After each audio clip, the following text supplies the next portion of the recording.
sore hari ini kita bisa bertatap maya dalam kegiatan rancangan tugas akhir. Rancangan tugas akhir ada dua mahasiswa yang akan presentasi proposalnya dan juga ada satu yang mau tanya tentang proposal yang sudah dipresentasikan. Kemarin Pak Erik sempat tatap muka atau tidak? Ya? Gimana, Sudah Pak? pernah belum tatap muka, Pak Doni? Secara offline gitu ya, Pak? Ya, Offline belum pernah. Offline tapi makul lain, Pak. Waktu Hmm. rekayasa rekayasa, terus kemarin kuliah umum seminar. itu, Pak. Sama Prof. Arif. Ya, yang lain belum belum pernah tatap muka ya, Kalau dalam secara makul, belum ya nanti ini kita udah nggak sempat nanti kita lupa nanti Sudah. biasanya minimal minimal 2 kali tatap muka ini data lanjut ya, udah terlanjur sudah 15 pertemuan ya. Tapi yang penting Bapak Ibu sudah ada progres, ada kemajuan ya. Yeah. Untuk itu waktu sepenuhnya kepada mahasiswa yang akan presentasi ya. Silakan nanti kalau tanya disampaikan aja nggak apa-apa ya. Silakan Yeah. Bu, monggo Bu. Pak Doni, nopo pripun, Pak? Oke, saya padu dulu, ngoten. Oh, nggih, nggih. Nggih, sebelumnya terima kasih. Assalamualaikum warahmatullahi wabarakatuh. Waalaikumsalam Waalaikumsalam warahmatullahi warahmatullahi wabarakatuh. wabarakatuh. Alhamdulillahirabbil alamin. Wassalatu wassalamu ala asrofil anbiya'i wal mursalin wa ala ahlihi wa sahbihi ajmain amma ba'd. Om Swastiastu, Namo Buddhaya, salam kebajikan, selamat sejahtera bagi kita semua. Pertama-tama, marilah kita panjatkan puji syukur kehadirat Allah Subhanahu wa Ta'ala karena telah memberikan rahmat-Nya sehingga kita dapat bertatap maya melalui link Zoom pada sore hari ini. Yang kami hormati Bapak Dr. Gunawan Setiadi selaku dosen mata kuliah rancangan seminar tugas akhir.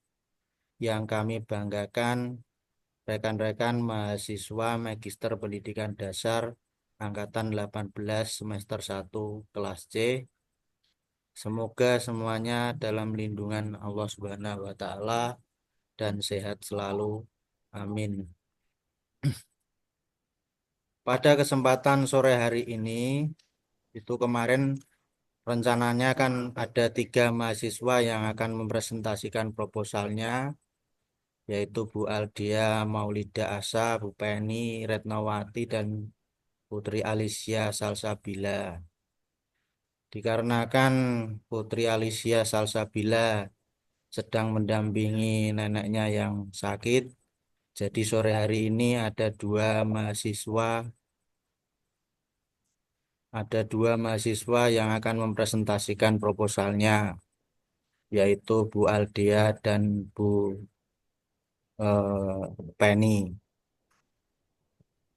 Kepada rekan-rekan mahasiswa Magister Pendidikan Dasar Angkatan 18 kelas C, saya mohon bantuan doanya dengan membacakan Al-Fatihah bersama-sama untuk kesembuhan nenek dari Putri Alicia Salsabila.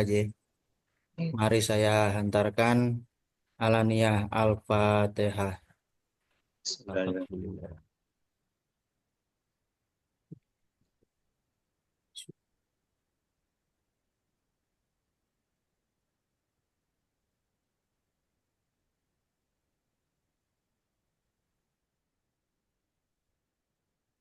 Terima kasih. Semoga nenek dari Putri Alicia Salsabila dalam lindungan Allah Subhanahu wa Ta'ala dan diberikan kesembuhan. Amin ya Rabbal Alamin. Amin. Kemudian pada kesempatan pertama kami persilakan Bu Aldia Maulida Aksa untuk mempresentasikan proposalnya. Terima kasih Pak Doni. Assalamualaikum warahmatullahi wabarakatuh. Yang terhormat Bapak Dr. Gunawan Setiadi dan rekan-rekan kelas C Angkatan 18 Magister Pendidikan Universitas Muria Kudus. Pada sore hari ini, saya akan memaparkan proposal tesis saya. Izin share nih.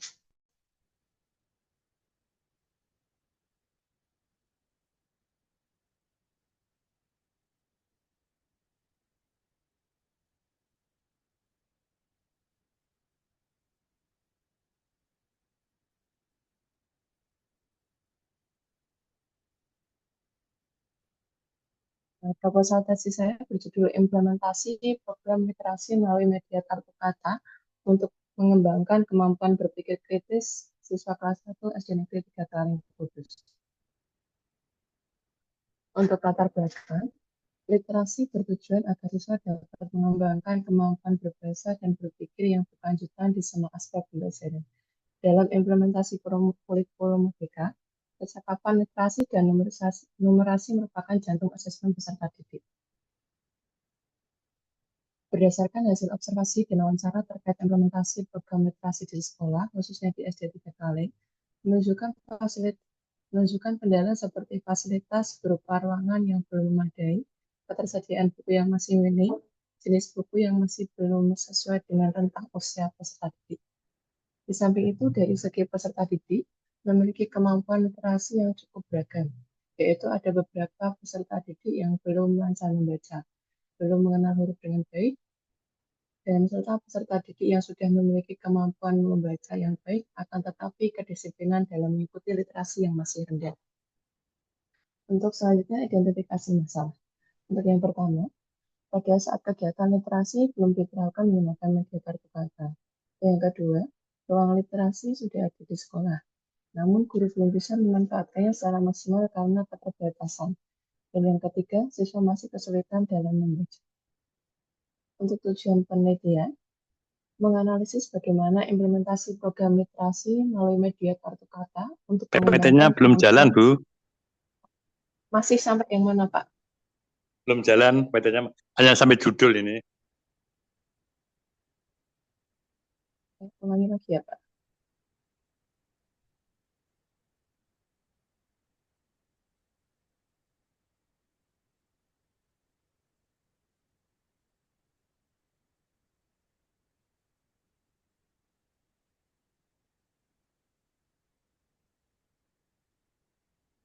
Sudah ini tujuan ya.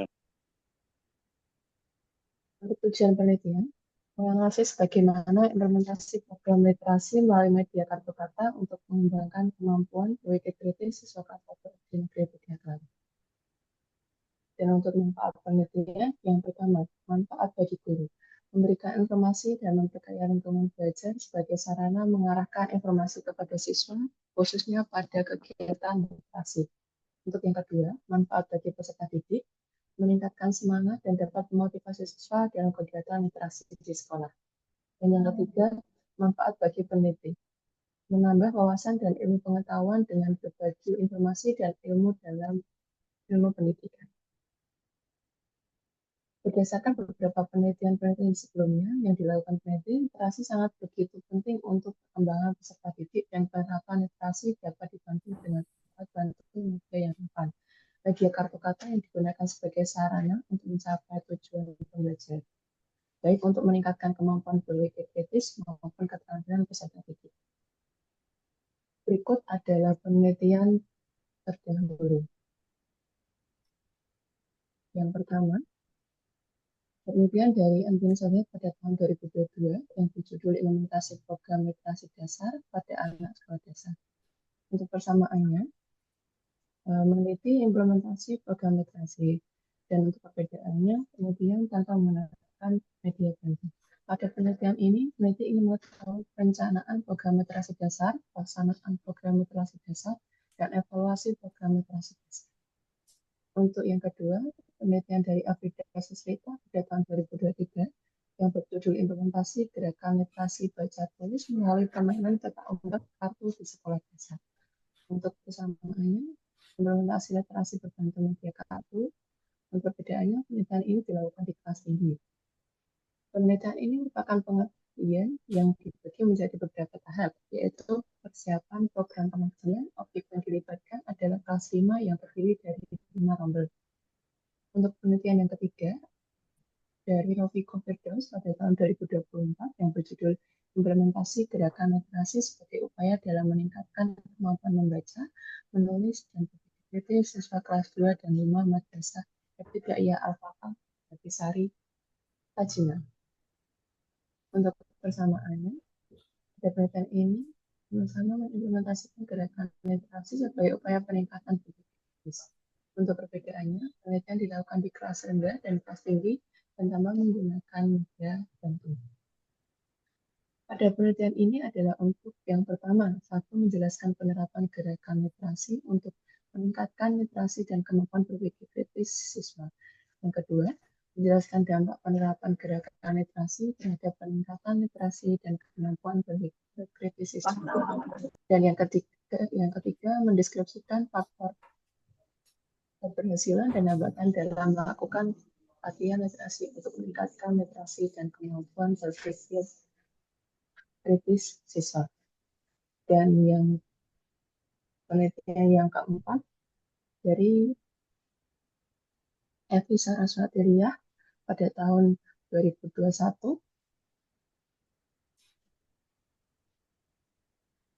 yang berjudul Implementasi Program Literasi melalui pemberian Binokat untuk menumbuhkan minat baca pada siswa kelas 3 SD Negeri Selarjo 2. Untuk persamaannya, implementasi program literasi menggunakan media bantu dan menggunakan objek kelas rendah. Dan untuk perbedaannya, penelitian menggunakan media bantu Binokat. Pada penelitian ini, penelitian untuk menumbuhkan minat baca melalui pemberian Binokat.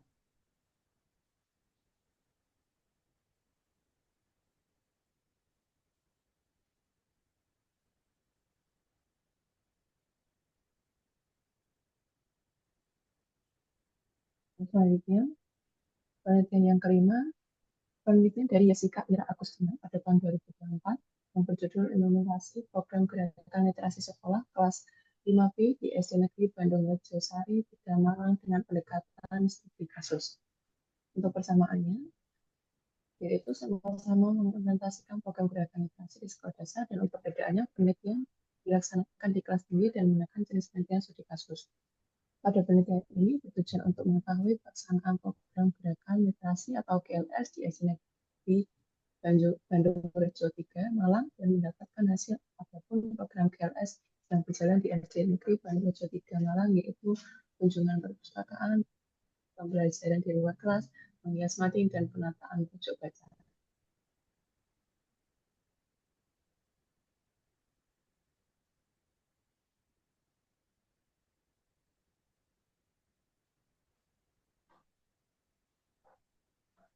Untuk kerangka berpikir, program literasi merupakan salah satu upaya penting dalam meningkatkan kemampuan berpikir bagi siswa, khususnya di tingkat sekolah dasar. Implementasi program literasi melalui media kartu menjadi pendekatan yang inovatif untuk melibatkan siswa dalam pembelajaran yang interaktif dan menyenangkan. Media kartu kata dirancang untuk merangsang siswa dalam mengenali, memahami, dan menggunakan kosakata baru secara kontekstual. Melalui aktivitas ini, siswa tidak hanya belajar membaca dan menulis, tapi juga diajak untuk menganalisis, mengevaluasi, dan menginterpretasi informasi, yang merupakan elemen utama dalam berpikir kritis. Kerangka berpikir penelitian ini berangkat dari teori belajar konstruktivis yang menekankan peran aktif siswa dalam membangun pengetahuan melalui pengalaman langsung. Untuk metode penelitian ini menggunakan kualitatif, yaitu wawancara, observasi, dan dokumentasi. Untuk subjek penelitian, yaitu kepala sekolah, guru, wali murid, dan peserta didik. Untuk teknik analisis, menggunakan reduksi data, display data, dan menarik kesimpulan, dan untuk teknik keabsahan menggunakan triangulasi teknik. Berikut daftar pustakanya. Terima kasih. Sekian presentasi dari saya. Mohon bimbingan dari Bapak Dr. Gunawan Setiaji.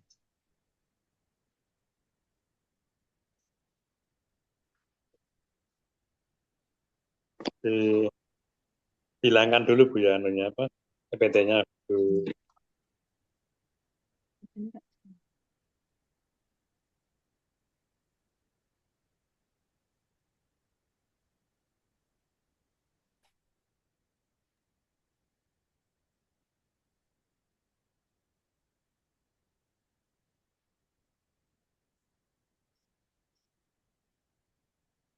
Ya, Pak.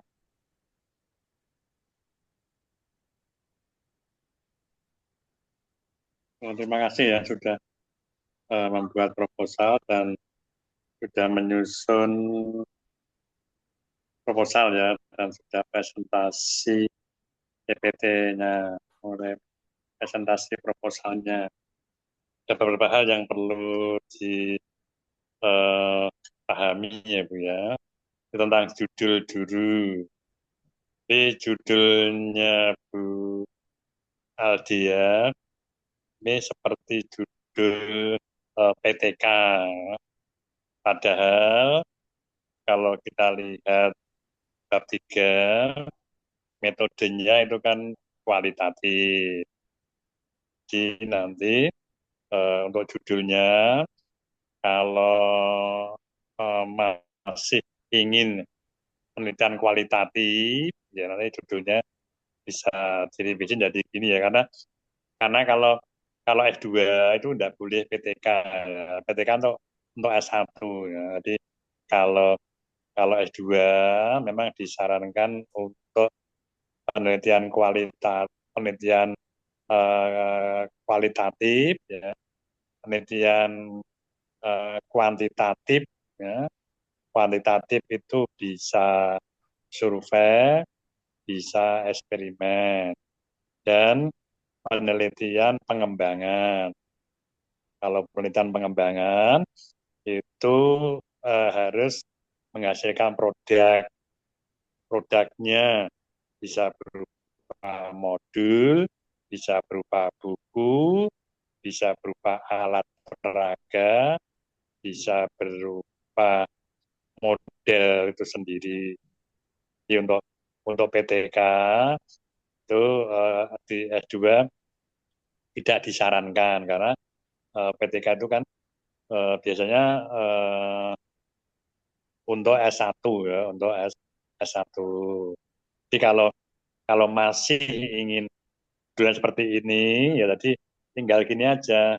Kalau sekolah itu dianggap bagus ya, tadi kalau kemarin sudah saya sampaikan, kalau penelitian kualitatif itu apabila ada fenomena bisa ekstrim positif maupun ekstrim negatif. Ekstrim positif artinya harus sekolah yang bagus ya, bagus dalam artian mungkin kualitasnya bagus atau sering ikut lomba-lomba dan menang, jadi istimewa itu dibanding dengan sekolah yang lainnya. Sehingga nanti kalau menjadi sebuah laporan itu kan bermanfaat bagi orang lain. Jadi kalau sekolah biasa saja itu kan ya tidak ada manfaatnya. Tapi kalau sekolahnya bagus, kan perlu diteliti mengapa kok sampai sekolah itu bagus, berkualitas atau bermutu. Jadi kalau ingin meneliti tentang program literasi dan menggunakan kualitatif, ya tinggal gini aja, implementasi program literasi melalui media kartu kata langsung di mana. Itu kalau kalau kalau Bu Eldia menggunakan untuk berpikir kritis, nanti kan ada tes barang, ya kan? Ya. Ada di sini kan tidak ada. Di sini kan di rumus masalah kan tidak ada, tesnya kan tidak ada. Yang kalau Jadi kalau yang namanya literat yang namanya kualitatif itu cerita ya, cerita atau mendeskripsikan suatu fenomena atau suatu kejadian atau suatu peristiwa. Sekali lagi, kalau kualitatif itu lebih condong ke cerita atau deskriptif. Kemarin sudah saya sampaikan bahwa kualitatif kan banyak jenisnya, bisa naratif, bisa grounded theory, ya, bisa fenomenologi, bisa studi kasus. Ya. Jadi nanti ditentukan ini termasuk apa itu.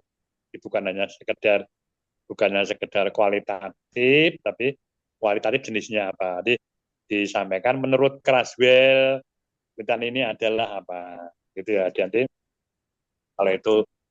kalau itu studi kasus, diceritakan di kasus. Kalau itu fenomenologi, ya metodenya menggunakan fenomenologi.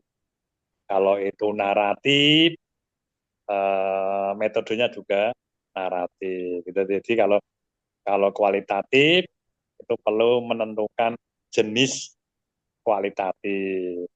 Demikian pula kalau kuantitatif itu juga ada jenisnya. Kuantitatif bisa survei, kuantitatif juga bisa eksperimen. Eksperimen aja desainnya banyak. Jadi kalau nanti, jadi kalau misalnya contohnya ya, misalnya penelitian fenomenologi, itu kan jenis kualitatif. Kalau fenomenologi itu peneliti terlibat langsung dalam kegiatan itu, setelah fenomenologi. Dulu itu banyak peneliti yang langsung terlibat. Misalnya ketika ada COVID ya, COVID-19, itu seorang peneliti ya langsung terlibat dalam kegiatan itu. Dia bukan orang luar, tapi dia orang dalam. Karena dia tahu bagaimana rasanya ketika mendapat kena wabah COVID-19. Dia menulis ceritanya gitu loh. Dia bercerita suatu peristiwa pada waktu COVID-19. Itu kan namanya fenomenologi. V dari fenomena ya, atau peristiwa. Lah peneliti terlibat langsung, ya ikut terlibat itu. Tapi kalau studi kasus itu kan kita orang luar ya, kita datang, kita wawancara dan sebagainya. Nanti ditentukan ya. Jadi langsung saja kalau memang tetap menggunakan kualitatif itu hanya cerita, bagaimana cerita kegiatan atau program literasi dengan bantuan apa tadi dia SD mana, begitu ya itu. Jadi kalau untuk meningkatkan itu nanti PTK namanya.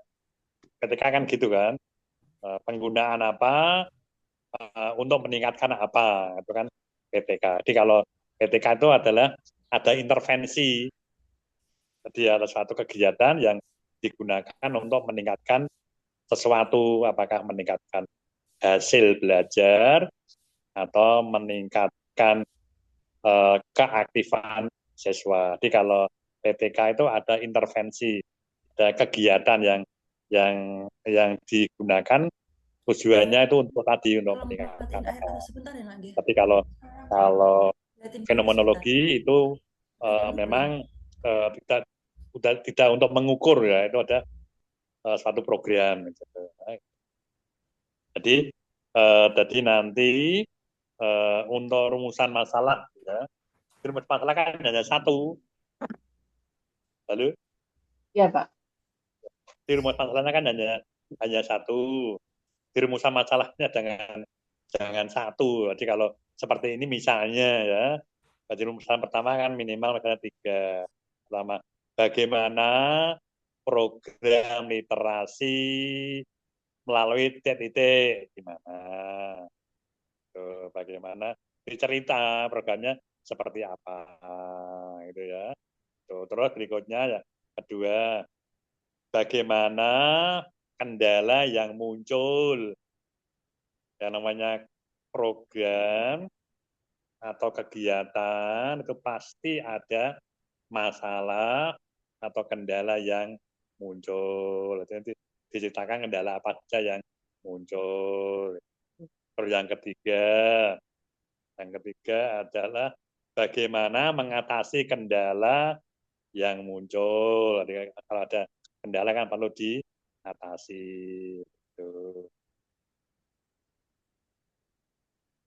Itu ya Bu ya. Ya. Terus berikutnya untuk tujuan.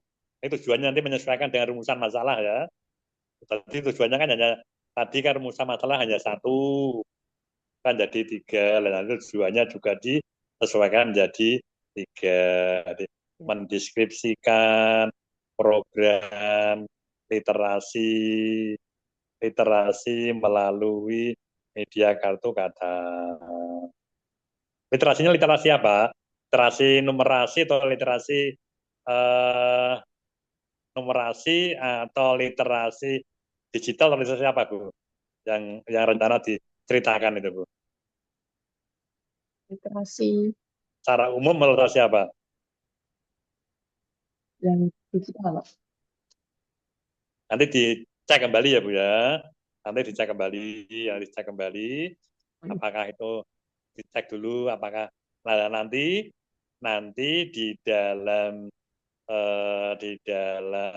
bab 2 ya. Kalau Bu Eldia menggunakan kualitatif ya, nanti sistematikanya kualitatif dibaca di pedomannya Bu ya. Karena ada sistematikanya gitu ya. Tuh, jadi kalau nanti kualitatif ya sistematika kualitatif. Jadi jangan harus sesuai ya. Terus nanti di dalam bab 2 nanti diceritakan apa itu literasi. Terus jenis-jenis literasi gitu ya. Nah, ini saya ceknya dulu ya, sebentar Bu ya.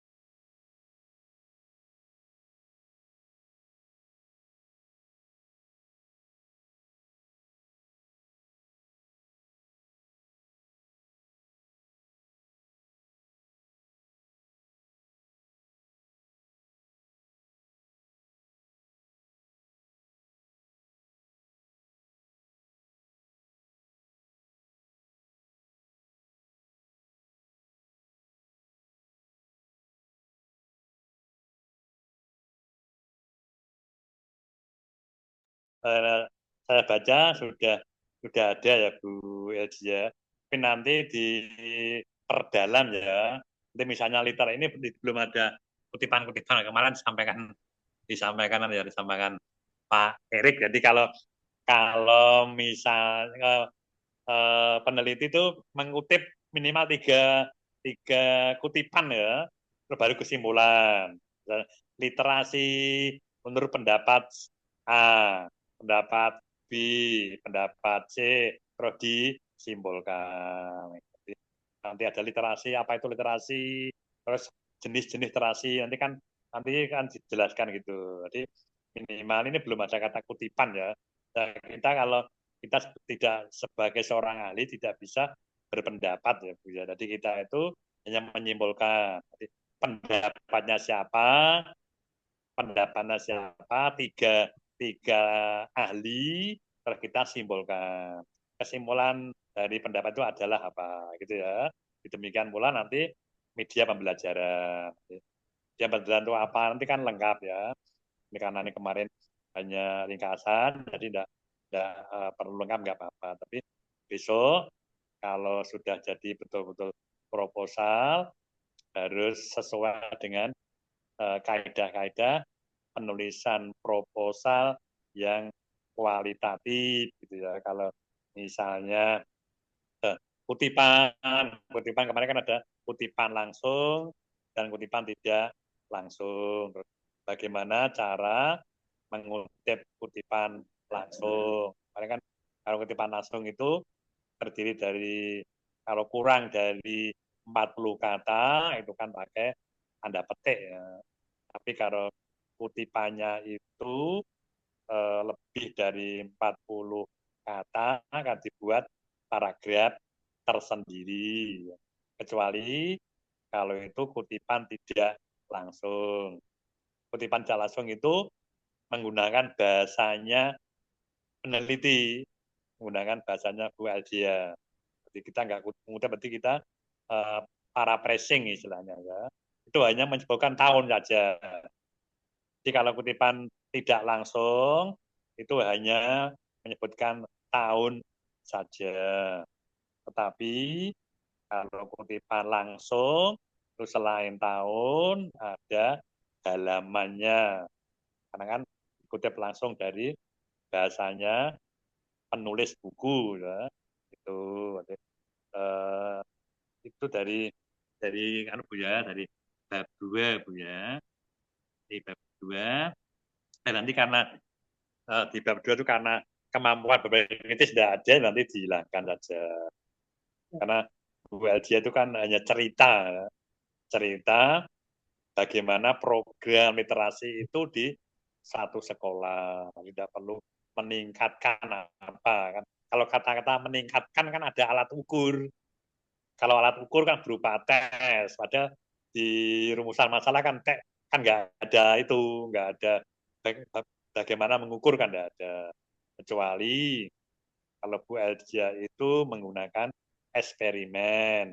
Kalau eksperimen butuh alat ukur karena ini hanya cerita bagaimana program literasi di salah satu SD. Begitu ya. Jadi rumusan masalahnya tambah 3 itu Bu ya. Tuh. Itu terus demikian pula nanti kita lihatnya metode ya. Nah, 3-nya.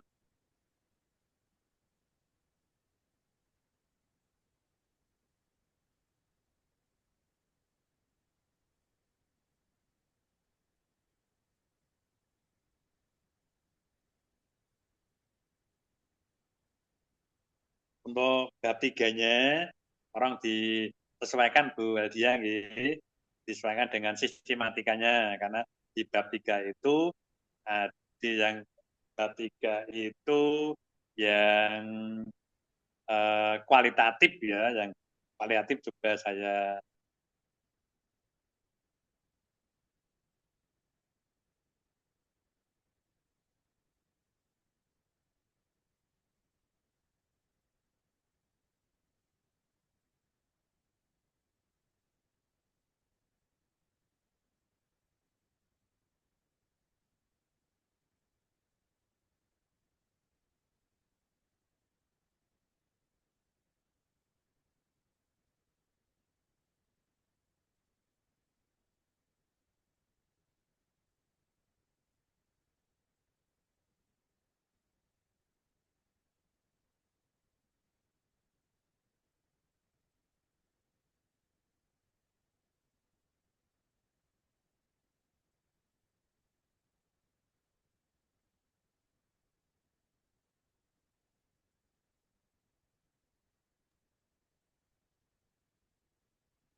untuk bab 3 nanti ditambah Bu Elsia ya, mulai dari rancangan penelitian, data dan sumber data.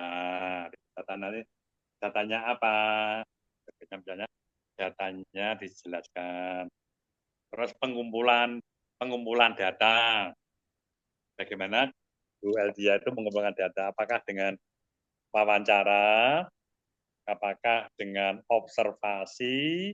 Apakah pengumpulan dokumen? Setelah itu analisis data. Kalau analisis data itu kalau kualitatif biasanya pakai Haberman ya. Berikutnya keabsahan data. Keabsahan data itu artinya bagaimana kita tuh percaya pada data yang kita ambil ya. Biasanya kalau biasanya kalau kualitatif itu pakai triangulasi ya. Triangulasi bisa triangulasi sumber.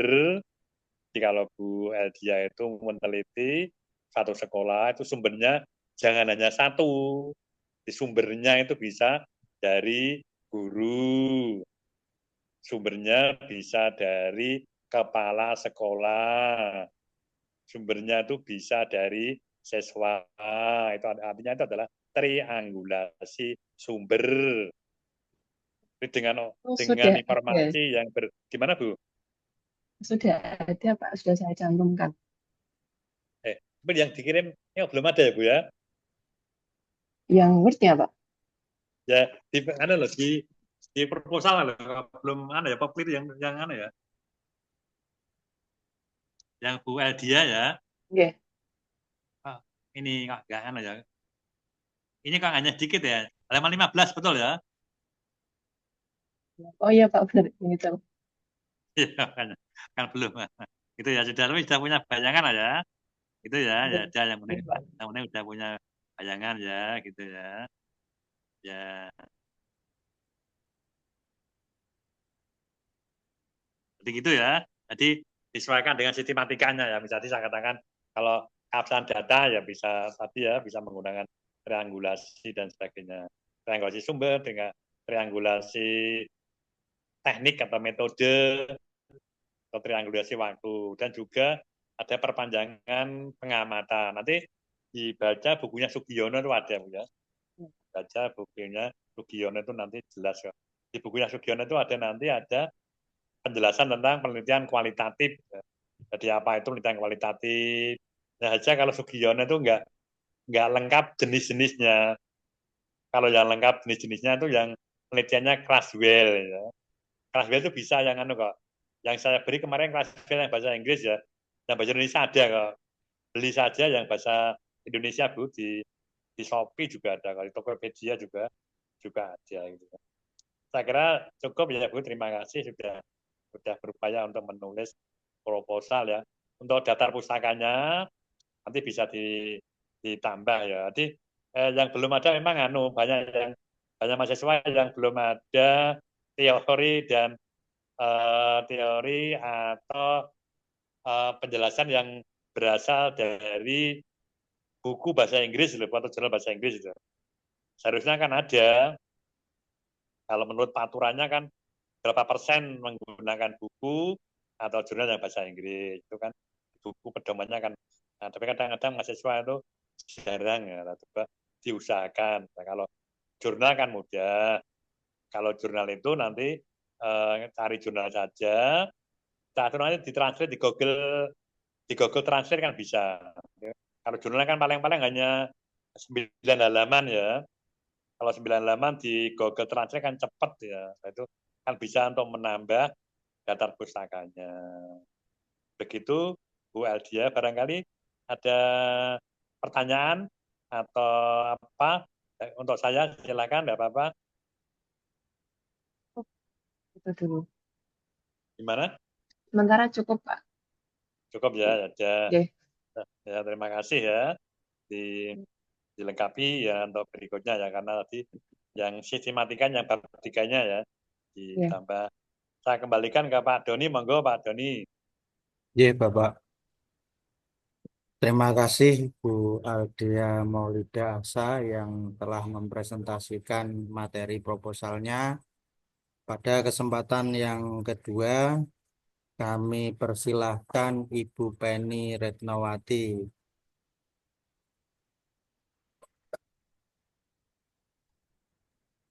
Baik. Assalamualaikum warahmatullahi wabarakatuh. Waalaikumsalam warahmatullahi wabarakatuh. Oke.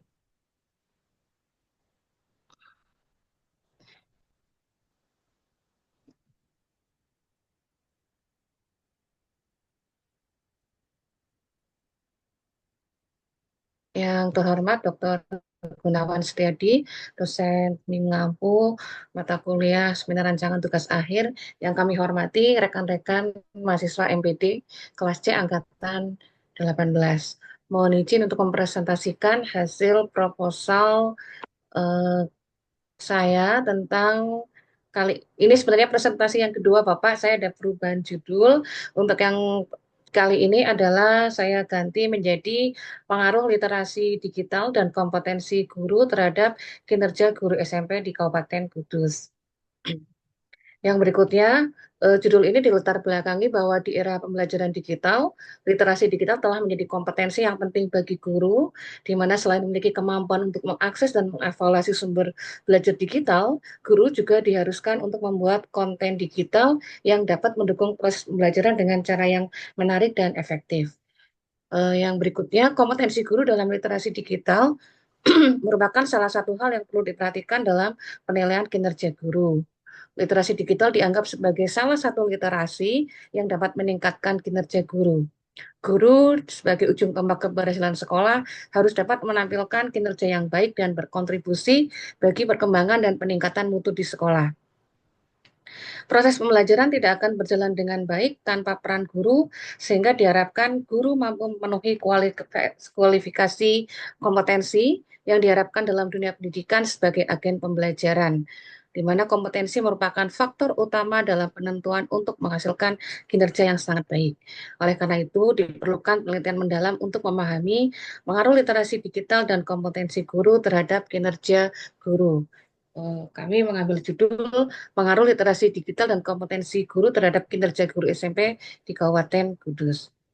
Yang berikutnya, rumusan masalah dan tujuan. Rumusan masalah yang pertama, apakah ada pengaruh kemampuan literasi digital terhadap kinerja guru SMP negeri di Kabupaten Kudus? Yang berikutnya, apakah ada pengaruh kompetensi guru terhadap kinerja guru pada SMA negeri di Kabupaten Kudus? Dan yang ketiga, apakah ada pengaruh literasi digital dan kompetensi guru terhadap kinerja guru pada SMA negeri di Kabupaten Kudus? Tujuan penelitian adalah untuk menganalisis, yang pertama, untuk menganalisa pengaruh kemampuan literasi digital terhadap kinerja guru SMA negeri di Kabupaten Kudus. Yang berikutnya untuk menganalisa pengaruh kompetensi guru terhadap kinerja guru pada SMA negeri di Kabupaten Kudus. Yang ketiga, untuk menganalisa seberapa besar pengaruh kemampuan literasi digital dan kompetensi guru secara bersama-sama terhadap kinerja guru SMA negeri di Kabupaten Kudus. Manfaat penelitian, yang pertama manfaat teoritis. Hasil penelitian diharapkan menghasilkan konsep baru serta menambah wawasan dan pemahaman yang berkaitan dengan literasi digital, kompetensi guru, dan kinerja guru. Untuk manfaat praktis bagi guru sebagai upaya menyampaikan pengetahuan bahwa literasi digital dan kompetensi guru punya peran penting dalam peningkatan kinerja guru. Manfaat praktisnya bagi sekolah dapat dijadikan masukan, tolak ukur, serta pertimbangan pihak sekolah dalam mengidentifikasi seberapa besar kinerja pegawai di sekolah tersebut. Manfaat praktis adalah dapat memberikan masukan dalam menentukan program kebijakan sebagai upaya peningkatan kinerja guru untuk meningkatkan kualitas pendidikan. Ruang lingkup penelitian adalah untuk objek penelitian SMA negeri di Kabupaten Kudus.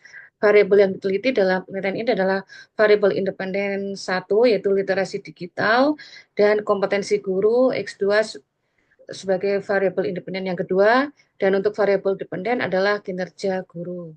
Responden penelitian adalah guru SMP negeri di Kabupaten Kudus. Yang berikutnya tentang definisi operasional variabel penelitian. Literasi digital adalah merupakan kemampuan untuk mengakses, mengelola, memahami, mengintegrasikan, menyampaikan, mengevaluasi, dan menciptakan informasi dengan aman dan akurat menggunakan teknologi digital untuk keperluan kerja dan kewirausahaan, mencakup dimensi kecakapan, etika, budaya, keamanan, dan keseimbangan digital. Kompetensi guru, seperangkat kemampuan keterampilan, pengetahuan, dan sikap yang harus dimiliki guru agar dapat melaksanakan tanggung jawab profesionalnya sesuai dengan standar pendidikan. Mencakup seperangkat keterampilan mengajar, profesional, sosial, dan pribadi yang komprehensif untuk membangun kualitas dalam proses pembelajaran dan mendukung siswa untuk berkembang secara efektif. Kinerja guru merupakan hasil nyata dari terpenuhinya tugas dan tanggung jawab profesional pendidik dalam melaksanakan proses pembelajaran, mengajar, dan mengevaluasi peserta didik sesuai tujuan pendidikan. Untuk kajian variabel penelitian, di sini ada 3 variabel literasi digital mengacu kepada dimensi literasi digital menurut Paul Gilster. Yang berikutnya adalah menurut Douglas A.J. Bilsall, dan dimensi literasi digital berdasarkan peta jalan literasi digital 2021-2024 yang dikeluarkan oleh Menkominfo. Untuk kompetensi guru berdasarkan pada Undang-Undang Nomor 14 Tahun 2005 tentang guru dan dosen, PP Nomor 74 Tahun 2008 tentang guru, Permendiknas Nomor 16 Tahun 2007 tentang standar kualifikasi akademik dan kompetensi guru, serta Perdirjen GTK Nomor 2626 BHK 0401 2003 tentang model kompetensi guru. Yang berikutnya kinerja guru ini mengacu kepada Perdirjen GTK. Kalau tadi yang salinan, kalau ini Perdirjennya 7607 ya kan 03 2023 tentang petunjuk teknis pengelolaan kinerja guru dan kepala sekolah yang terdapat pada pasal 6 dan 7. Penelitian relevan, ini ada beberapa penelitian relevan yang kami kutip di sini tentang pengaruh literasi digital, motivasi terhadap kinerja guru, terus juga hubungan literasi digital guru dan kepala sekolah dengan kinerja guru. Yang berikutnya adalah analisis studi literatur, pentingnya literasi digital terhadap peningkatan kompetensi pedagog guru.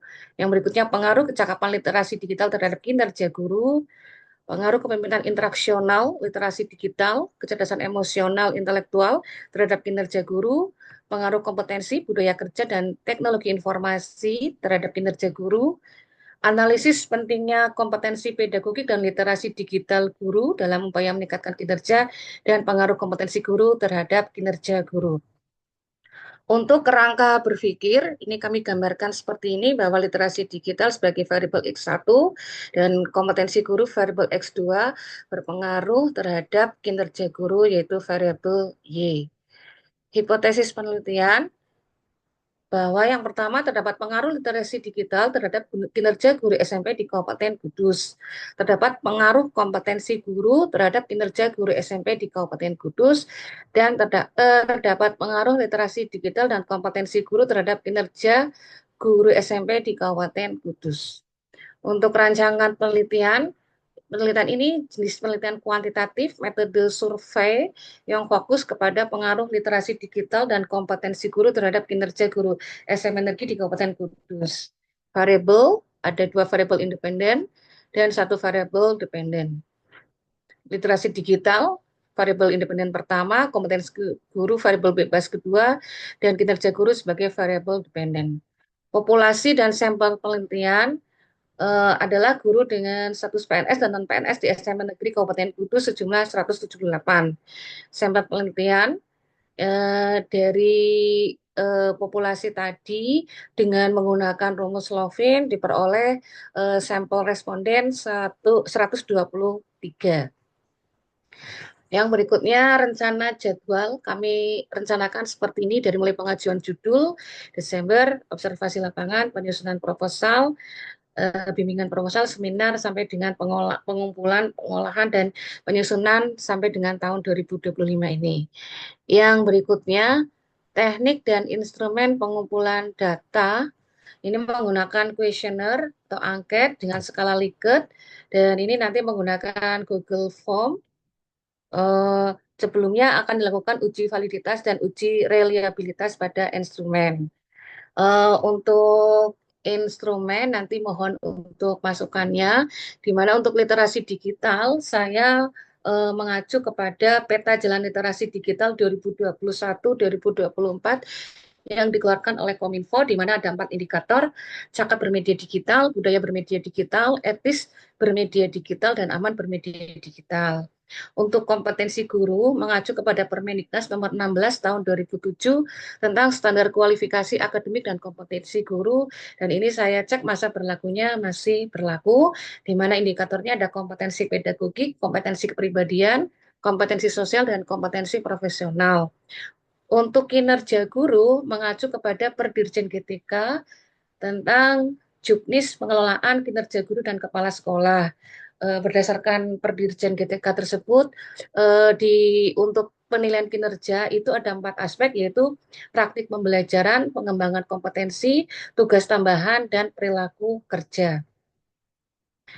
Untuk teknik analisis data, yang pertama dilakukan uji asumsi atau persyaratan, yaitu dilakukan uji normalitas, uji multikolinearitas, dan uji heteroskedastisitas.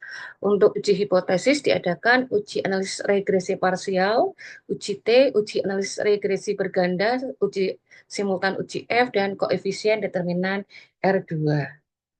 Demikian Bapak, mohon masukannya dari apa yang sudah saya paparkan tadi. Terima kasih. Ya, terima kasih Bu Penny ya ini ya. Nggih, Pak. Tolong Nggih. ya sudah jangan ya. Jadi ini Bu Penny penelitiannya kan kuantitatif ya. Jadi Nggih. kuantitatif itu cepat, cepat dan mudah. Nah, sekali lagi penelitian kuantitatif itu cepat dan mudah. Tapi skopnya luas. Beda dengan kuali ya. Kalau kuali itu sempit tapi mendalam, rinci, detail, tapi sempit, ya, sempit. Tapi kalau kuanti itu luas, cakupannya luas, skopnya luas. Tadi dikatakan seluruh Kabupaten Kudus itu kan ya luas. Tadi kalau Bu Adia kan hanya 1 SD gitu. Tapi ini kan menggunakan angka, jadi nggak ribet lah itu ya itu. Jadi tadi sudah diapakan mulai dari judul sampai ke bab 3 ini sudah cukup banyak ya, sudah 61 halaman ya kan? Sudah 61 halaman. Ini saya yang perlu saya jelaskan di sini ya. Ini bagi untuk semuanya yang kuantitatif ya kadang-kadang memang miskonsepsi ya gitu. Jadi yang namanya populasi itu adalah seluruh responden yang disebutkan.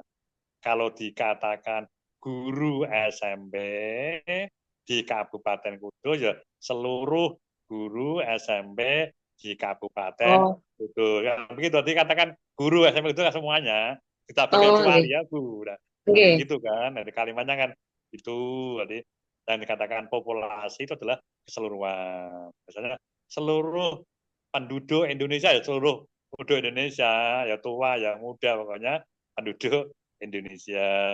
Misalnya, seluruh guru di Kecamatan Bayi ya seluruh guru di Kecamatan Bayi, seluruh guru SD di Kecamatan Bayi ya seluruh guru SD itu dianggap populasi. Jadi populasi adalah keseluruhan ya. Itu populasi Bu ya itu. Oleh karena itu untuk menyusun judul tentu seorang peneliti perlu pertimbangan, baik pertimbangan waktu, pertimbangan tenaga, pertimbangan biaya, itu bisa mengurangi populasi. Misalnya dipersempit jadi saja, Pak. Itu makanya kalau jenengan seluruh guru Kabupaten Kudus SMP kan banyak, saya kira lebih dari 128 Bu itu Bu. Banyak itu. Kalau untuk mempersempit misalnya Bu Penny ngajar di mana? Di Kecamatan mana? SMP 2 Jekulo, Pak. SMP 2 Jekulo kan ada 3 SMP kan? Iya. 3 SMP kan, Bu? 3 SMP ya? 3 SMP dan nanti menggunakan seperti Pak Ardian itu loh ya. Ardian kan nggak salah dia itu guru penggerak kok ya beda. Ya guru penggerak kan memang jumlahnya sedikit. Jadi kalau Bu Penny di SMP ya SMP Jekulo itu 3 SMP. Jadi seluruh guru di SMP Jekulo 1, Jekulo 2, Jekulo 3, Kecamatan Jekulo. Kecamatan Jekulo gitu ya Pak? Ya kan tiga sekolah itu kan kira-kira lebih dari 150 Bu gitu. Gitu. Itu populasinya. setelah itu kan baru diambil sampel. Sampel itu bagian dari populasi.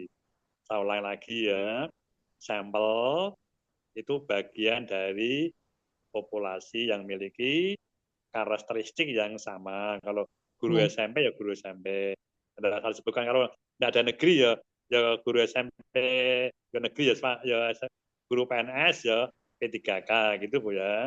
Gitu. Jadi pengambilan sampel seperti yang disampaikan Bu Penny sudah betul.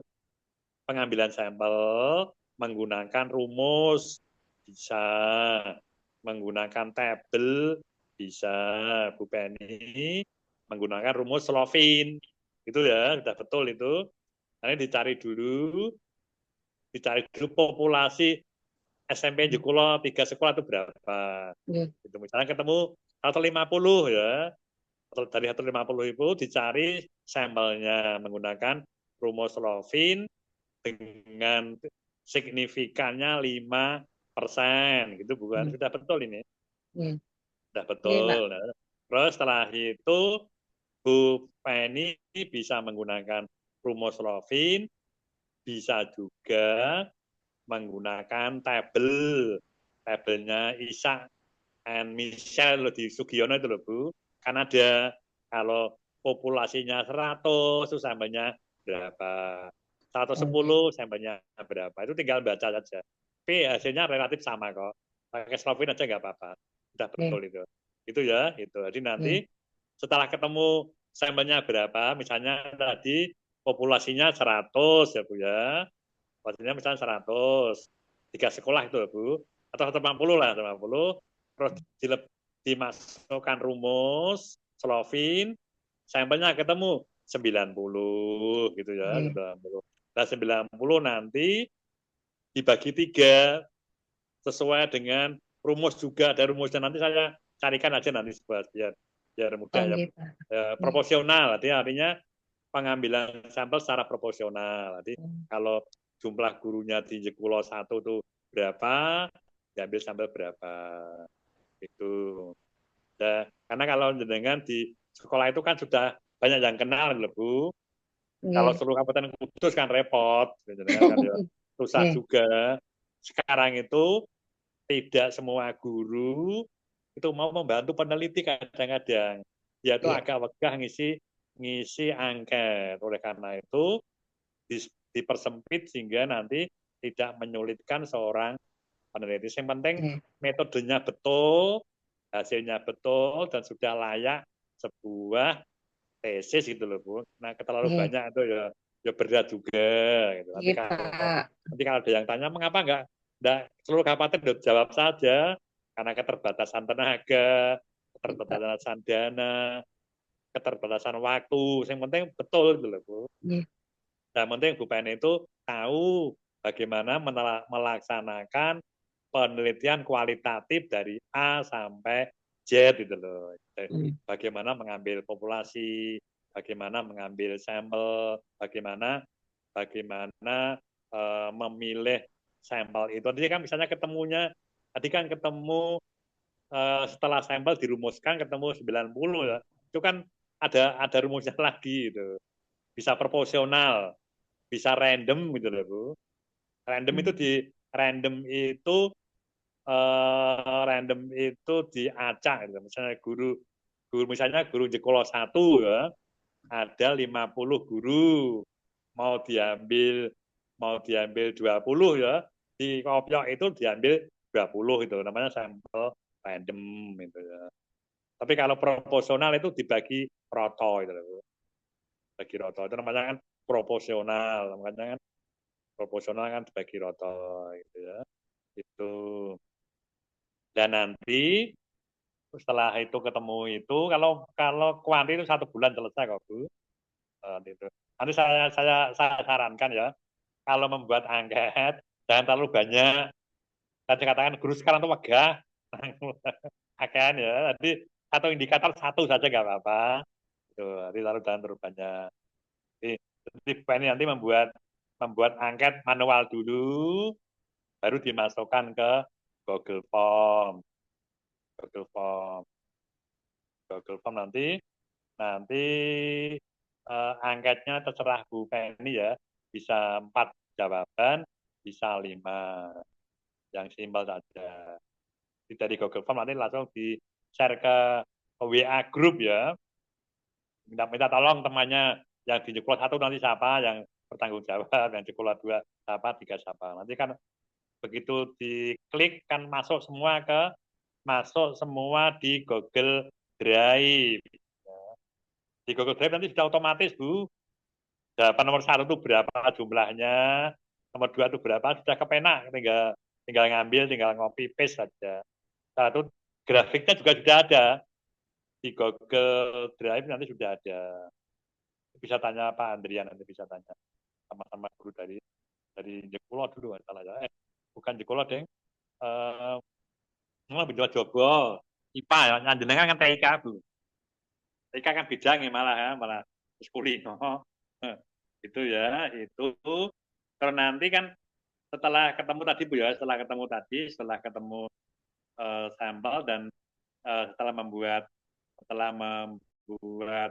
angket ya, Google Form, nanti kan uji coba kan 3, uji coba validitas dan reliabilitas itu ya.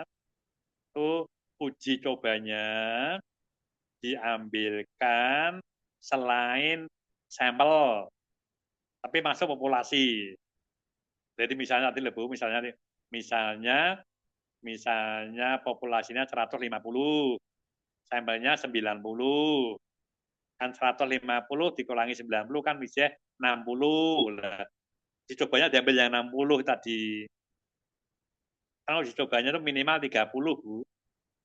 Di Sugiono dijelaskan. Mengapa 30? Karena dengan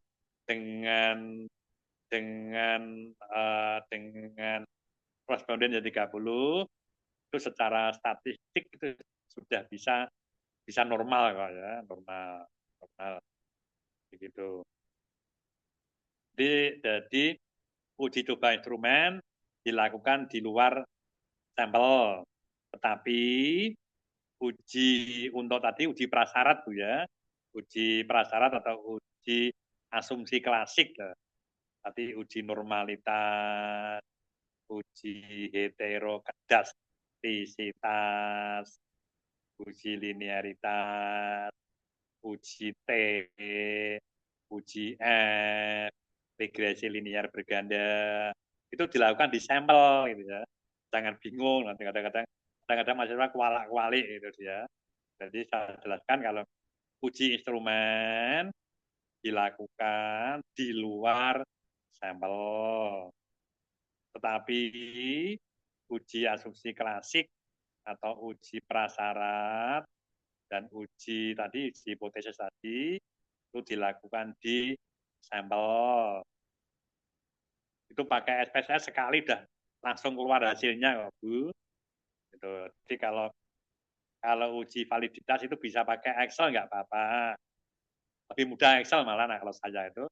Jadi kalau mau uji validitas, uji reliabilitas bisa pakai Excel. Kalau pakai Excel itu langsung kelihatan valid tidak validnya. Tapi kalau pakai SPSS itu membaca angkanya. Ya kan, Bu? Kalau Excel itu tinggal masuk di drag atau diseret tuh keluar semua. Tuh. Tapi bisa dua-duanya. Bisa Excel, bisa SPSS. Hasilnya sama persis, leg. Saya pernah membuktikan ternyata betul-betul sama antara Excel dan SPSS. Monggo, SPSS-nya bisa SPSS terakhir nggak apa-apa. Sekarang udah 25 ya nggak salah ya. Saya dulu pernah pakai 10, ya pernah, sekarang pakai SPSS 24 sekarang itu. Begitu Bu ya, masukan dari saya. Barangkali ada pertanyaan atau apa yang masih ragu-ragu disampaikan di sini nggak apa-apa. Nanti kalau masih kekurangan waktu bisa disampaikan di WA guru. Monggo Bu Eni. Terima kasih Pak. Untuk saya berarti tadi dipersempit untuk populasinya ya Pak. Yeah. Untuk populasinya bisa menggunakan 1 kecamatan saja. Terus yang berikutnya untuk kinerja itu kan kinerja sesuai dengan Perdirjen tahun 2023 itu yang tadi saya sebutkan ada 4 aspek itu. Apakah saya perlu membuat instrumennya atau saya bisa mengambil nilai yang diperoleh oleh guru dalam SKP-nya, Pak, dalam penilaian kinerjanya? Iya, terima kasih. Jadi karena ini kan persepsi ya, Bu. Persepsi itu adalah jenengan itu hanya kalau persepsi itu kan dalam penelitiannya Bu Penny itu kan ex post facto. Ex post facto itu adalah penelitian yang telah terjadi, ya. Penelitian yang telah terjadi. Jadi nanti kinerja ya berkaitan dengan apa yang telah dikerjakan. Misalnya saya menyusun RPP, banyak kan setuju, sangat setuju, tidak setuju, tidak setuju kayak gitu ya. Oh gitu. Saya Oke. melakukan penilaian itu aja, bukan penilaian Berarti, yang sesungguhnya. berarti Kalau tetap penilaian sesungguhnya dibuatkan instrumennya, Pak, ya yang instrumen kinerja semuanya, tadi. semua pakai Oh, instrumen. Dan tiga variabel itu menggunakan iya. instrumen semuanya. Iya. Tidak boleh mengambil dari Nilai penilaian hasil kinerja kinerja, guru. ya Iya. itu kan beda itu. Nanti kan dimasukkan SPSS kan nggak nyambung nanti. Oh, Itu kalau iya. ya kan Bu, jadi Iya. misalnya kalau kinerja kan banyak, penelitian kinerja kan banyak sekali, tinggal ambil itu saja. Jadi misalnya saya melakukan analisis pembelajaran itu setuju, tidak setuju, tidak setuju dan sebagainya. Saya setiap akhir CP saya melakukan penilaian. Oh, iya. Setuju, sangat setuju, ketiga dia tinggal centang gitu. Dan jangan kalau misalnya melihat kinerja tenanan kan malah ribet ke sekolah-sekolah nemoni guru belum tentu ketemu gitu. Iya. Gitu. Iya, iya. Berarti Itu Bu ya, jadi iya. Indikatornya terus bisa sesuai yang tadi, yang saya mengacu kepada tadi, tapi bisa kita buat sendiri ya, Pak. indikatornya sesuai. Pernyataannya. Kenapa? Ya, kalau kalau indikator kan sesuai dengan indikator kan sesuai dengan teori tadi. Yang Iya. dibuat sendiri adalah Pernyataannya. pernyataan. Oh, iya. Ya, pernyataan atau pertanyaan itu. Kalau indikator sudah sesuai, Bu. Karena itu Iya. kalau namanya kuanti itu kan menguji teori, uji Hmm. teori. Jadi sudah baku itu loh, Bu. Ya kalau Oh, iya. angkatnya dibuat sendiri, kan terserah Bu Penny. Jadi kalau bisa nanti angkanya lebih banyak positif ya. Ini kalau negatif nanti kalau kalau kalau angkanya negatif itu kesulitan mengkonvert menjadi nilai itu lebih baik Hmm. positif semua saja. Jadi jangan sampai menggunakan kata-kata tidak.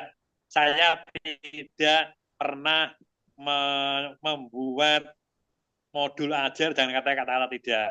Nanti Oh, iya. karena itu namanya negatif, itu tidak boleh. Ribet nanti. Jadi kalau ada yang namanya tidak itu Pernyataan namanya itu negatif. angket yang negatif. Iya. Saya tidak pernah itu kan negatif, walaupun saya jarang itu kan negatif. Saya jarang melakukan penilaian itu kan negatif, Iya. walaupun kalimatnya positif, tapi maknanya kan negatif.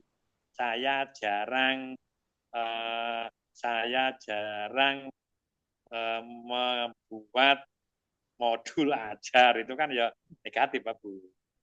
Iya. Negatif artinya kalau jawabannya sangat setuju, nilainya malah 1 gitu loh.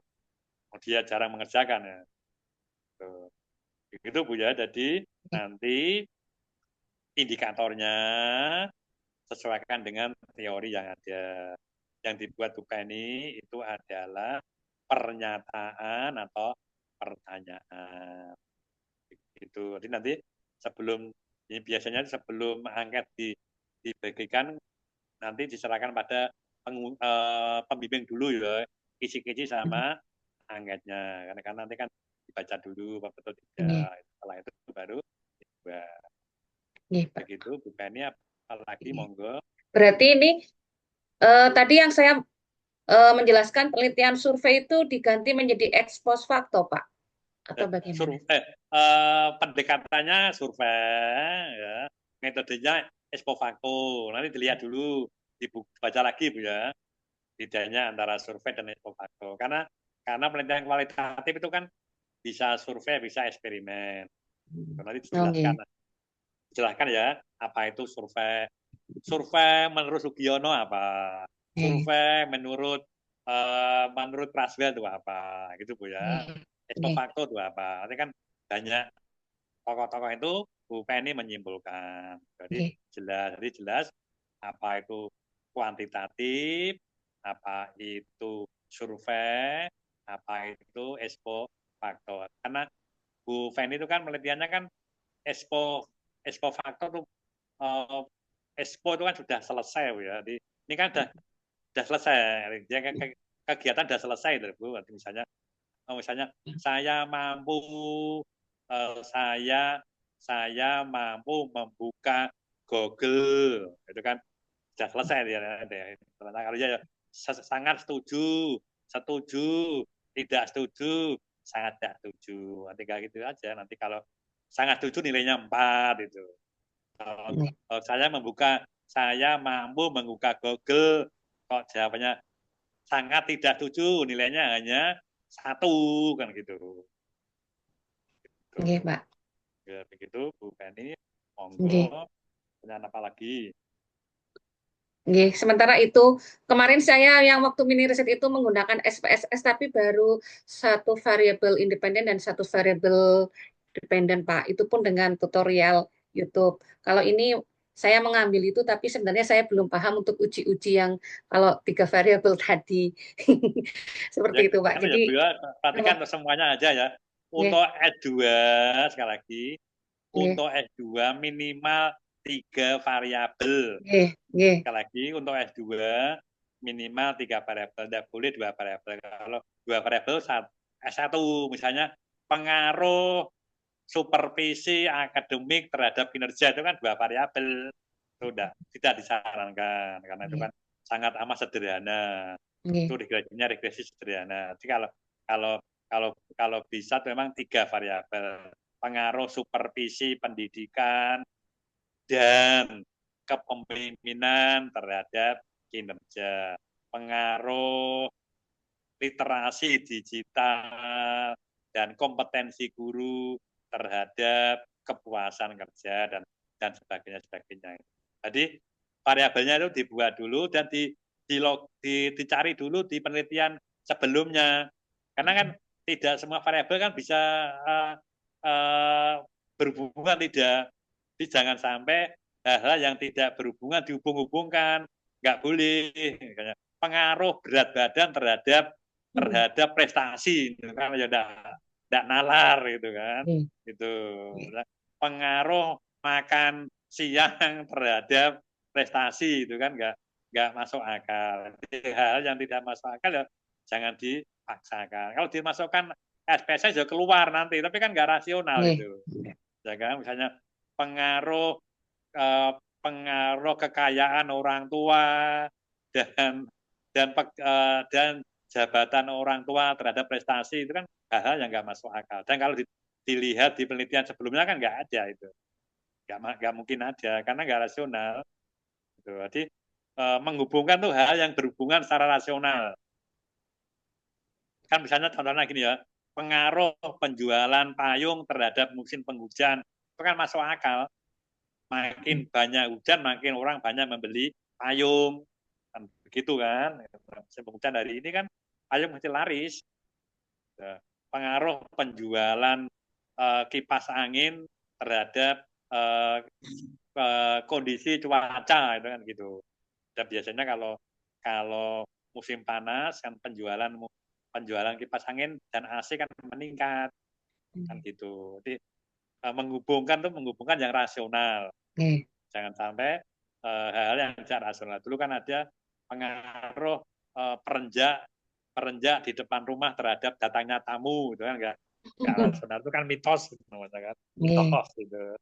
Begitu ya Bu ya. Nanti menghubungkan itu dilihat dulu rasional atau tidak.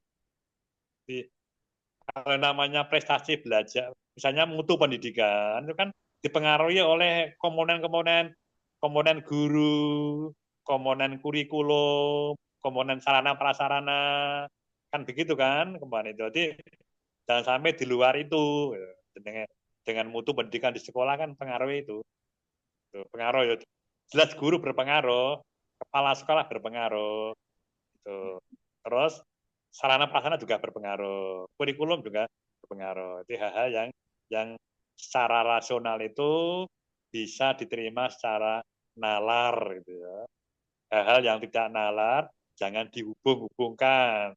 Itu begitu ya. Tambahan dari saya, monggo. Apalagi Untuk kompetensi, Pak, untuk kompetensi itu kan ada 4. Apakah tetap seperti itu atau boleh dipersempit lagi, Pak? Misalkan mengambil satu atau yang dari 4 kompetensi guru tadi gitu loh, Pak.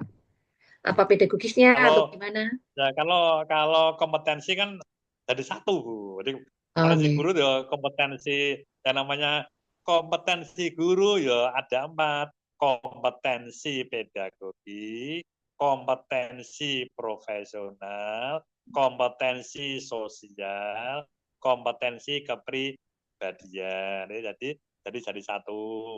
Ibaratnya kalau jenengan itu kalau zaman dulu itu kalau kurikulum 2013 kan kompetensi siswa itu kan dipisah-pisah.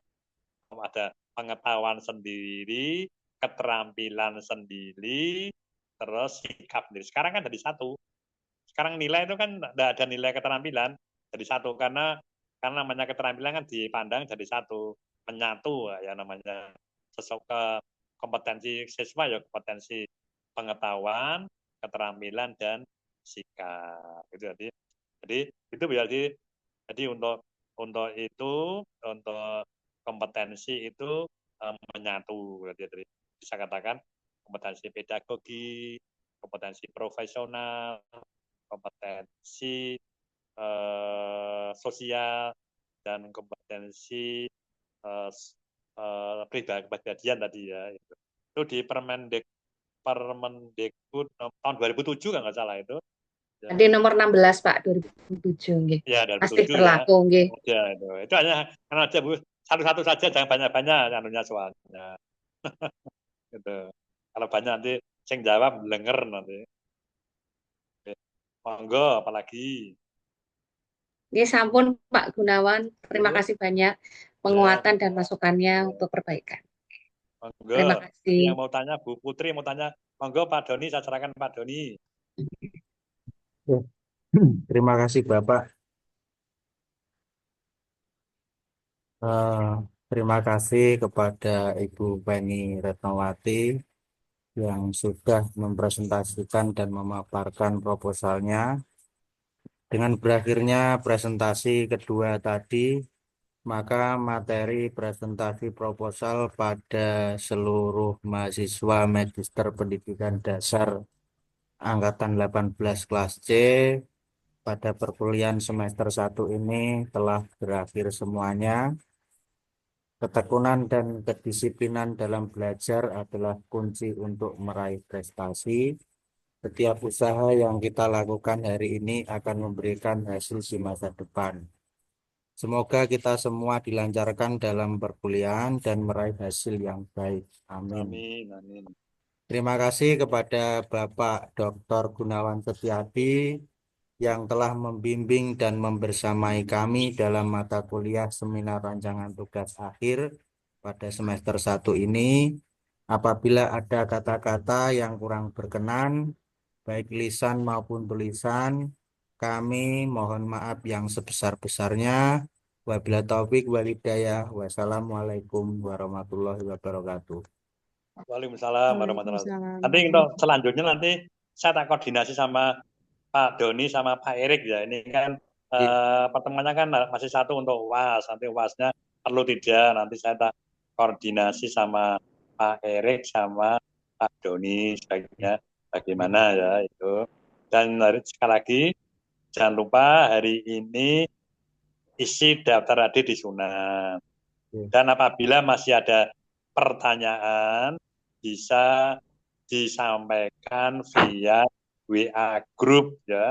Tidak usah ragu-ragu, tidak usah sungkan-sungkan, tanya langsung tanya. Nanti kalau kemarin saya informasikan saya beri contoh file, kalau belum nanti juga disampaikan ya di WA, langsung dijawab aja nggak apa-apa. Contoh-contoh itu loh ya, itu nanti barangkali saya lupa karena kebetulan minggu ini tuh banyak yang ujian proposal, diserta tesis itu loh, ini kan banyak. Kadang-kadang saya lupa, oleh karena itu saya dilengke ya, diingatkan, dijerapi, Pak minta contoh. Gitu. Kadang-kadang mahasiswa itu kalau dijelaskan saja itu kurang marem, selainnya itu contoh langsung. Gitu. Contoh penelitian kuantitatif seperti apa, contoh riset dan pengembangan seperti apa. Kalau beri contoh itu kan lebih mudah kerjakannya itu loh langkah-langkahnya. Yang penting contoh itu hanya sebagai model. Kalau tidak, jangan sampai copy paste gitu. Kalau pas nanti kan di Turnitin kan kewenangan gitu. Tapi kalau contoh kan tahu alurnya loh seperti itu. Begitu Pak Doni ya. Sebelum saya tutup, barangkali ada pertanyaan lagi. Monggo, masih dibuka. Saya mohon izin. Sebetulnya, monggo Bu, silakan. Pertanyaan saya ini cukup banyak, Pak. Apakah di Tidak apa-apa Bu. Oh, enggak. Jadi revisi kemarin kan saya sudah presentasi dengan Bapak Dr. Erik dan ada beberapa Ya, terkait hipotesis, definisi operasional dan juga judul. Nah, kemudian saya juga sudah mencocokkan antara pedoman tesis UMK, proposal R&D yang Pak Gun dan juga proposal saya. Kemudian untuk bab kedua itu kan ada kajian pustaka dan hipotesis, Pak. Nah, untuk proposal penelitian yang Pak Gunawan share ini yang atas nama Firdaus, itu hipotesisnya menyajikan hipotesis secara deskriptif naratif gitu, Pak. Apakah saya juga menulis hipotesis secara naratif seperti itu, Pak? Eh, lanjut, pertanyaan selanjutnya adalah apakah penelitian penelitian R&D ini perlu definisi operasional variabel? Kemudian pertanyaan selanjutnya adalah, misalkan output saya nantinya adalah artikel, apakah penulisan judul ini perlu ditampilkan semua variabel? Karena dari Bapak Erik itu merekomendasikan judulnya sangat sederhana seperti itu, Pak. Terima judulnya apa kasih. Bu? Judulnya dengan saya bukanya dulu ya. Iya. Nah, judulnya Judul apa Bu? Bu untuk Putri.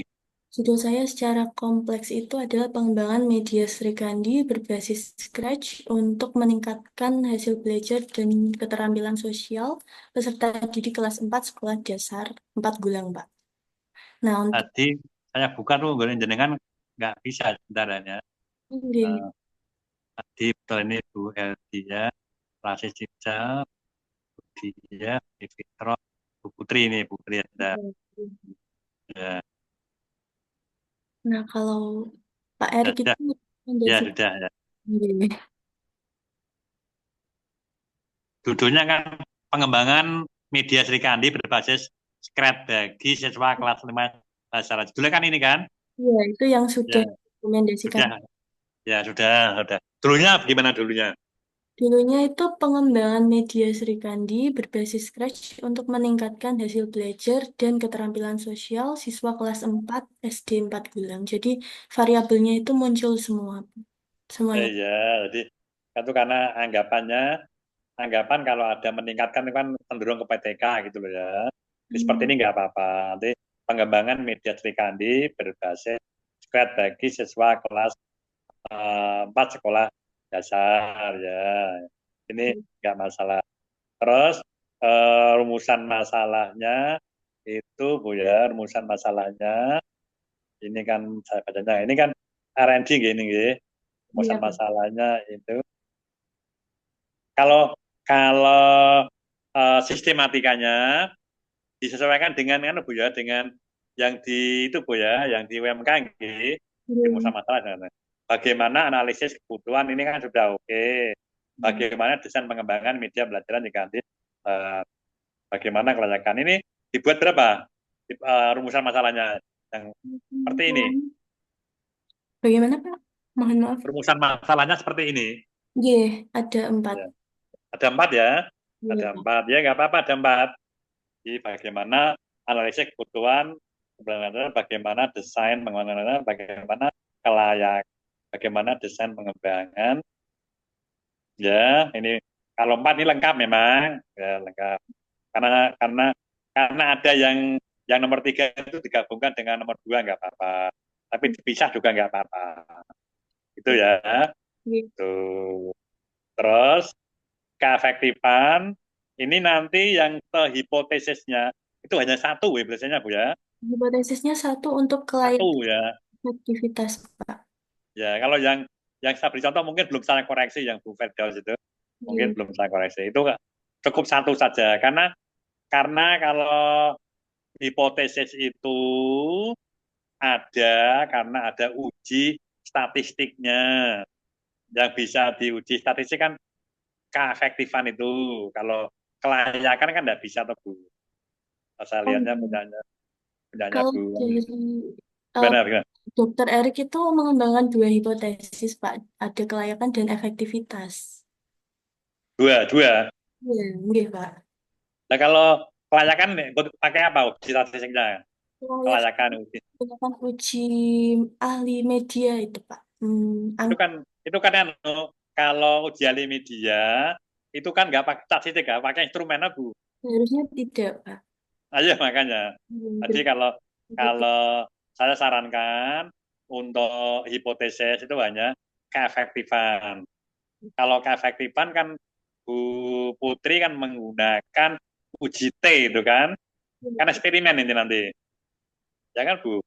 Iya. Ini bacanya ya. Saya bacanya kerangka berpikir, terus berikutnya eh, hipotesisnya belum ada di sini ya. Belum ditulis ya, nanti tulis ya. Belum ada Bu, halaman 24 dulu. Belum ada, Pak. Nanti tulis ya. Iya. Efektif aja nanti. Iya. Satu saja nggak apa-apa. Baik. Karena kalau hipotesis itu harus ada uji statistiknya, gitu Iya. loh. Jadi kalau Bu Putri itu uji hipotesisnya kan menggunakan uji T atau uji beda.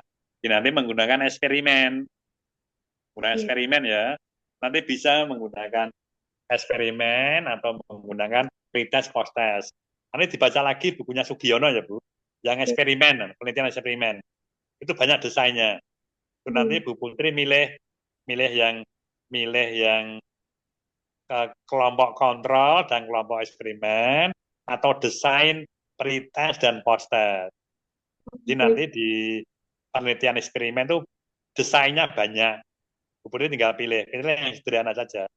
Bisa menggunakan pretest post test itu satu kelas saja. Tapi kalau menggunakan kelompok kontrol dan kelompok eksperimen itu dua kelas gitu.